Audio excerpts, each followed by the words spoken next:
Appetite. The gospel reading today is a parable about appetite. Appetites are a great thing. The problem is how quickly they grow. No matter how much we have, we always tend to want just a little bit more. How much is enough? The answer is usually just a wee bit more than I have right now. The evidence is all around us. Almost half of American families spend more than we earn. And the average American household carries nearly $6,000 in credit card debt. Look at our houses. We move into a house and it's not too long before somebody in the family says, we probably need a little more room. Or look at our garages. Our garages now are bigger than our houses used to be. That's the problem with appetites. I just saw my first 5-car garage the other day. Our appetites grow, and we never really realize they're out of control until it's too late. And I gotta be honest, I worry about myself sometimes because George Carlin reminded me how much I love stuff. I've got lots of stuff. I'll be honest, I have a lot of stuff. I just keep getting more stuff. And the older I get, the more stuff I get. My father passed away and I got some of my dad's stuff. And then my mom recently passed away and I got some of my mom's stuff. And my father-in-law passed away, I got some of his stuff. And my kids keep giving me stuff. And my grandkids keep giving me stuff. I got more stuff. My grandkids keep giving me socks. I got too many socks. I got too much stuff. And I'm not a jealous guy. I like my stuff. I'm not jealous about your stuff. I'm not one of those guys that thinks I want what you got. I don't need all that stuff. I'm happy for you to have your stuff. I'm happy for you to have better stuff than I got stuff. I got my stuff. You just keep your hands and your eyes off of my stuff because this is my stuff. This is my stuff. You get your own stuff. And frankly, between you and me, I'm not so sure about some of my neighbors. I see them driving by my house and slowing down and kind of eyeballing my stuff. And I go, hey, get your own stuff. This is my stuff. Feel free to get a Lexus. I got a Chevrolet. It's okay. You can have better stuff. Just let it be your stuff. This is my stuff. So I'm not so sure I trust some of those folks. I put up a big fence with barbed wire and electricity in it.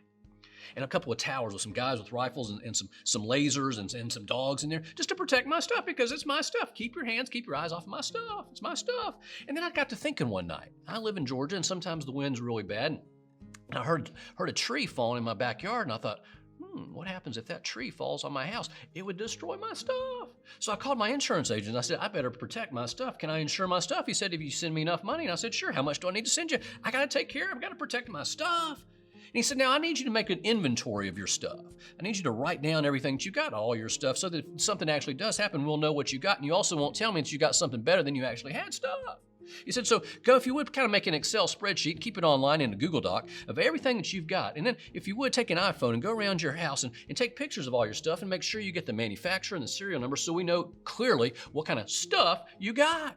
And so I did all that and I got more and more stuff. And I realized I got so much stuff. I looked at my wife. I said, Nita, we got too much stuff. She said, I know. I said, what are we going to do? She said, you want to get a new house? I said, we can't afford it. What are we going to do? And then it came to me. It was like a revelation from God. I drove down the road and I got me one of those rental mini warehouse units, self-storage place to store my extra stuff. Not my good stuff. My good stuff's in my house, but my okay stuff. My good stuff's in my house. My okay stuff's in the mini storage warehouse unit and my seasonal stuff.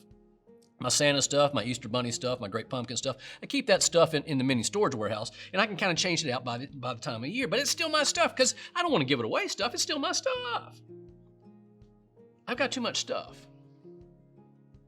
And evidently, I'm not alone. Because I read the other day that in the United States, we're now approaching 3 billion square feet. That's with a B, 3 billion square feet of mini storage warehouse unit space in the U.S. We love our stuff.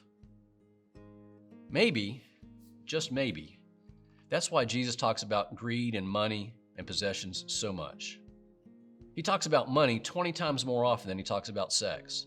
He says, watch out for greed, be on guard against all kinds of greed. But he never has to say, watch out for lust, be on guard against all kinds of lust. Why? Because with all the other deadly sins, when they're gripping you, you know it.